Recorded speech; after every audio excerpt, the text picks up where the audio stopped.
அடுத்தது நம்ம வேதாத்ரி மகரிஷி எக்ஸசைஸில் பார்த்தீங்கன்னா மூச்சு பயிற்சியில் கையை வந்து விரல தொப்புள்கிட்ட வைங்க. கையை வந்து எல்லாமே நம்ம மகரிஷியோட 130 கிட்ட வர்மா பாயிண்ட் இருக்கு. இது வந்து நீங்கள் நெஞ்சில் இந்த டயப்ராம் இந்த இருக்கும்போது இந்த லங்ஸில் வந்து அழுத்தம் கொடுக்கும்.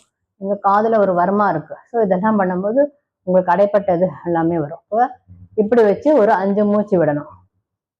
1 2 3 4. முக்கியம் இந்த இது வந்து நல்லா இந்த செஸ்ட்டை வந்து அமுக்கணும். அதே மாதிரி இந்த ரைட் கையை மேலே வச்சுட்டு லெஃப்ட் அது பண்ணுங்க. அது மாதிரி 1 2 3 4 5. அப்படியே லெஃப்ட்டுக்கு மேலே ரைட்டு 1 2 3 4 5. அது மாதிரி காதுகிட்ட 1 2 3 4 5. அப்புறம் கண்ணு ஐ ஃபார்மிங் 1 2 3 4